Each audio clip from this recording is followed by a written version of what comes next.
विपक्ष ने महागठबंधन तो बना लिया, मगर अब तक ये डिसाइड नहीं हुआ कि विपक्ष का नेता कौन होगा। सब अपने अपने दांव आजमा रहे हैं। ऐसा ही एक दांव आजमाया गया है नीतीश की पार्टी की तरफ से।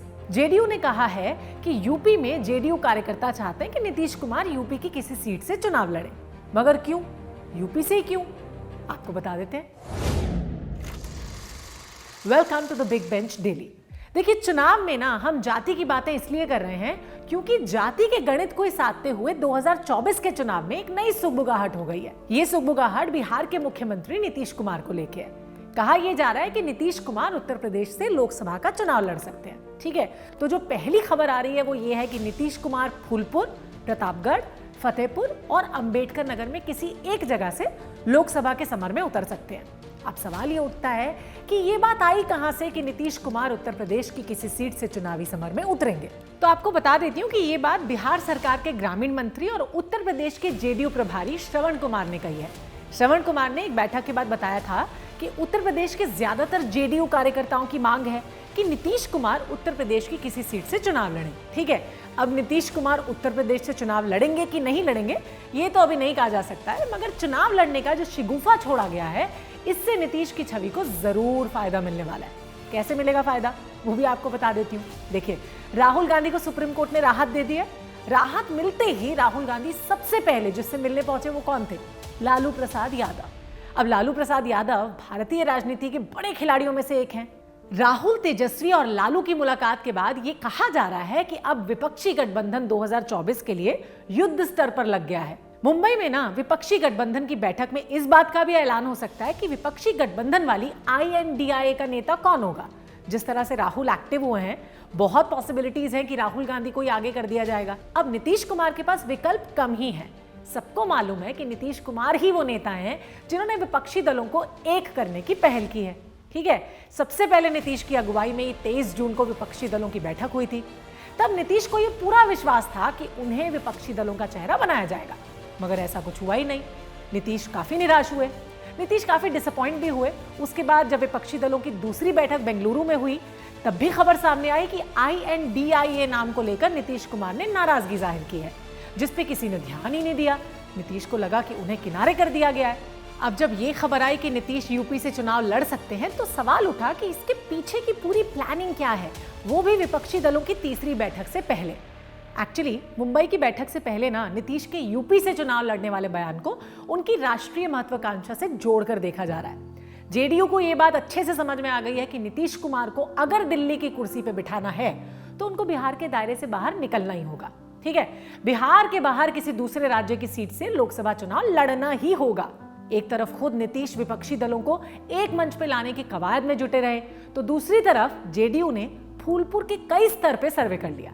जेडीयू ने बिहार सरकार के मंत्री, पार्टी के एक सांसद और MLC को नीतीश कुमार के पक्ष में सियासी माहौल बनाने की जिम्मेदारी भी दी थी। नीतीश कुमार शुरुआत से ये साफ कहते रहे हैं कि मैं प्रधानमंत्री पद का दावेदार नहीं हूं। एक तो उत्तर प्रदेश और दूसरा फूलपुर लोकसभा सीट। नीतीश के ना कहने के बावजूद भी राजनीतिक पार्टियों के लिए प्रधानमंत्री पद पर उनके दावेदारी का संदेश होगा ही होगा। नीतीश कुमार भी इस बात को अच्छी तरह से जानते हैं कि दिल्ली की सत्ता का रास्ता कहां से होकर गुजरता है, उत्तर प्रदेश से होकर गुजरता है भाई। तो नीतीश कुमार को जिस फूलपुर सीट से चुनाव लड़ाने की बात हो रही है, उस फूलपुर सीट का प्रतिनिधित्व देश के 2 प्रधानमंत्री कर चुके हैं। फूलपुर सीट से पूर्व PM पंडित जवाहरलाल नेहरू और पूर्व PM VP सिंह भी सांसद रहे हैं। ठीक है, इतना ही नहीं है, इस सीट से डॉक्टर राम मनोहर लोहिया भी चुनाव लड़ चुके हैं। नीतीश को फूलपुर सीट से चुनाव में उतार के जेडीयू सहयोगी दलों को भी ये मैसेज दे रही है कि PM पद का चेहरा नीतीश कुमार ही हैं। और सुनिए, आपको तो याद ही होगा कि नीतीश कुमार ही वो नेता थे जिन्होंने विपक्षी दलों को आइडिया भी दिया था कि एक सीट एक उम्मीदवार का फॉर्मूला अपनाने से बीजेपी को हराया जा सकता है। नीतीश कुमार अच्छे से समझते हैं कि अगर बीजेपी को परास्त करना है, यानी कि हराना है, तो विपक्षी दलों को यूपी में अच्छा प्रदर्शन करना ही होगा, क्योंकि 80 सीटों वाले उत्तर प्रदेश में बीजेपी ने 80 की 80 सीटें जीतने की रणनीति जो बनाई है भाई। अब सवाल ये उठता है कि नीतीश कुमार फूलपुर से चुनाव क्यों लड़ेंगे। चलिए बता देती हूँ आपको। फूलपुर लोकसभा सीट के समीकरण भी नीतीश कुमार के फेवर में ही है। इस क्षेत्र में करीब 20 लाख वोटर्स हैं, जिनमें सबसे ज्यादा भागीदारी जानते किनकी है? कुर्मी, यानी पटेल मतदाताओं की। नीतीश कुमार भी कुर्मी बिरादरी से ही आते हैं। फूलपुर का इतिहास भी रहा है कि पटेल मतदाताओं ने जिसका भी समर्थन कर दिया उसके जीतने के चांसेस बढ़ जाते हैं। इस सीट पे कुर्मी मतदाताओं के प्रभाव का अंदाजा आप इसी बात से लगा सकते हो कि इस सीट पे ना 9 बार कुर्मी बिरादरी से आने वाले सांसद चुने गए हैं। सच है एकदम। यादव और मुस्लिम मतदाता भी फूलपुर सीट का परिणाम निर्धारित करने में निर्णायक भूमिका निभाते रहे हैं, जिन्हें समाजवादी पार्टी का परंपरागत वोटर माना जाता है। अब नीतीश कुमार अगर फूलपुर से चुनाव लड़ते हैं तो कुर्मी के साथ ही यादव और मुस्लिम वोटों के सहारे उनकी राह आसान हो सकती है। नीतीश के सहारे विपक्ष भी यूपी से बड़ा संदेश देने की कोशिश करेगा। देखिए, यूपी में ना कुर्मी वोटों पे केंद्रीय मंत्री अनुप्रिया पटेल की मजबूत पकड़ है। ज्यादातर कुर्मी मतदाता जो है ना, अनुप्रिया पटेल की पार्टी अपना दल एस और बीजेपी के गठबंधन के पक्ष में ही मतदान करते हैं। अब अपना दल एस की मुखिया अनुप्रिया पटेल केंद्र में मंत्री और पूर्वी उत्तर प्रदेश के ही मिर्जापुर से सांसद हैं। पूर्वी उत्तर प्रदेश से बिहार की सीमा लगी हुई है।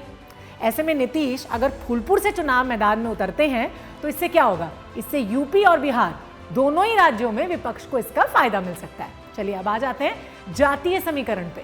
यूपी में कुर्मी समाज की आबादी करीब 6% है। ठीक है, कुर्मी आबादी यूपी के 25 जिलों में प्रभावी है और करीब दर्जन भर लोकसभा सीटों पे मजबूत दखल करती है। ये समुदाय पूर्वांचल से लेकर बुंदेलखंड, अवध से लेकर रुहेलखंड तक किसी भी पार्टी का कैलकुलेशन बनाने या बिगाड़ने की क्षमता रखता है। Yes, that's true. तो अब बात कर लेते हैं फूलपुर के जातीय समीकरण की। वैसे तो जाति के हिसाब से जनगणना कभी नहीं हुई है, मगर राजनीतिक आंकड़ों के हिसाब से अगर बात करें तो फूलपुर में यादव जाति के मतदाता करीब 2.5 लाख हैं।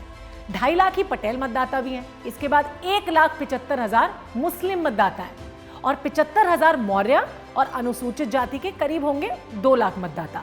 तो अगर विपक्ष एक सीट एक कैंडिडेट के फॉर्मूले पे लड़ा तो फूलपुर से नीतीश का जीतना पक्का हो जाएगा, क्योंकि जाति के हिसाब से कुर्मी वोट तो उनको मिल ही सकता है, साथ साथ मुस्लिम वोट और यादव वोट जो समाजवादी पार्टी के कोर वोटर हैं वो भी नीतीश के पक्ष में ही जा सकते हैं।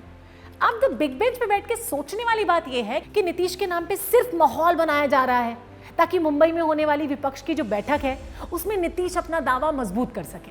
आपको क्या लगता है? कमेंट सेक्शन में हमको जल्दी से लिख के बताओ और चैनल को सब्सक्राइब कर लो नीचे सब्सक्राइब बटन को प्रेस करके। और इस तरह के और वीडियोस देखने के लिए ना देखते रहो द बिग बेंच डेली।